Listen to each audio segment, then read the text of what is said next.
What can be said about Transformers? Since it debuted in the mid-80s, the franchise has had almost constant market representation. From the original line in the 80s, to Beast Wars in the 90s, to the Unicron trilogy in the early 2000s, and say whatever you want about the recent live-action films, but the franchise has seen a very evident resurgence in the last decade since the first movie came out. But we are here to talk about comics. Specifically, the original Marvel series that ran from 1984 to 1991. However, before talking about the comic, let's look at the beginnings of the franchise as a whole.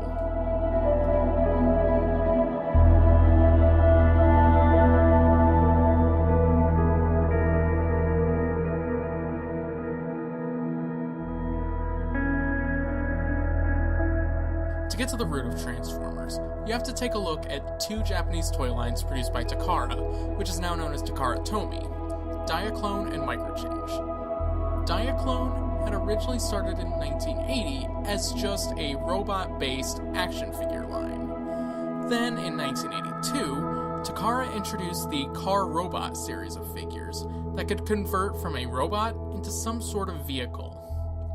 Microchange began in 1983 as a spin-off of the earlier Microman line. Incidentally, Microman had earlier been licensed in the West by Mego as Micronauts, which also had a Marvel-produced comic book tie-in from 1979 to 1986. Microchange was meant to represent a much smaller scale than the Diaclone line. So instead of turning into cars and planes, they would turn into handheld objects such as cassette players and handguns. Of course, there were Microchange figures that transformed into cars, though they were much smaller than the Diaclone figures. In 1983, a representative from toy company Hasbro discovered both Microchange and Diaclone at the Tokyo Toy Show, and from there a deal was struck for Hasbro to rebrand various toys from both lines as a single series to be known as the Transformers.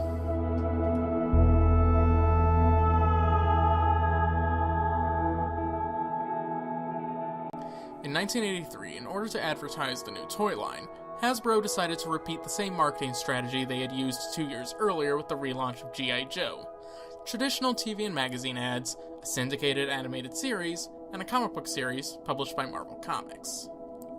Marvel editor-in-chief at the time, Jim Shooter, assigned the Transformers book to writer Dennis O'Neil, who had made his name in the 1970s with acclaimed books like Green Lantern, Green Arrow, and by moving Batman away from the goofier image mostly associated with the Adam West TV series and the comics of the 60s. Apparently, when O'Neil submitted his pitch, Shooter hated it so much that he trashed nearly the entire thing, although there were a few things that were kept. According to Mark Bellamo in his introduction to Transformers Classics Volume 1, even though he paid O'Neil for the project, the writer's entire draft was scrapped, with the exception of a few lingering details that remained. The most important of these details, the heroic Autobots' noble leader was named Optimus Prime. Shooter decided to write a new draft himself, with a quick basic backstory for the series that would serve as a starting point for the new writer. Full treatment writing duties were given to Marvel staff editor Bob Budiansky after he claimed he'd be able to deliver a finished treatment by the following Monday, which was noteworthy since it was the week of Thanksgiving, when every other Marvel staff editor would have been on break. The comic was originally intended as a 4-issue miniseries, and like many Marvel limited series comics around the same time, it was printed on higher quality paper and priced at 75 cents as opposed to 60 cents, which was the standard at that time.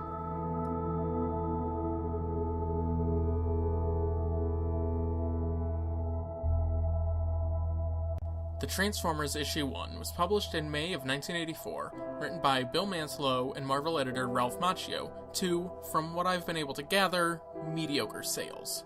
To alleviate that fact, Jim Salicrup, who had taken over as series writer starting with Issue 2, suggested adding Spider-Man for the third issue. Now, if you saw the Secret Wars video I did a few months back, you'd know that, at this time, the action figure rights for Marvel were held by Mattel. To work around this, they decided that Spider-Man would be shown in his then recently created symbiote costume, since Mattel had yet to produce a figure with Spider-Man's black suit. Evidently, the Spider-Man cameo worked, since by the time issue 4 was published, the series had already been picked up as a monthly ongoing series.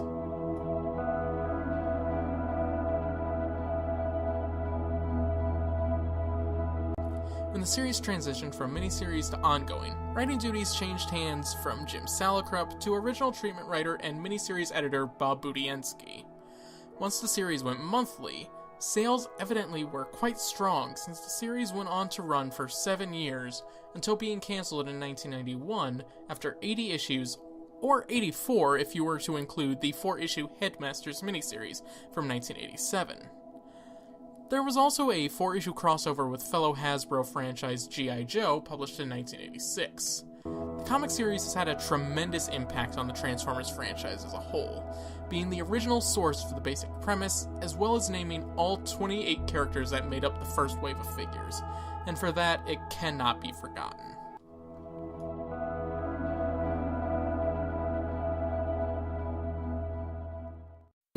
Usually these things are recorded like at 3 a.m. when I'm editing or whatever. Nope. This time it's about 6 in the evening. I started editing around 11:30 last night, and around 1 I was just like, okay, I'm too tired to finish this. I'll finish it tomorrow, and then so I've been editing since about 3. Believe it or not, for a 6-minute video. But yeah, I finally have a video out. I planned to have one back in May. Or no, actually it was June. About costume design and the DC movies. And then Wonder Woman came out and was actually really good. So I ended up not doing that video because I would have had to rewrite it. I might do it again in the future when Justice League comes out, but yeah, as of right now, that video's dead. This video is probably my quickest turnaround from script, idea, to finished video. I literally did this all in 1 week. I'm not kidding. That's a record for me. So yeah, that was my video on Transformers, and I think Siri just went off. So anyway,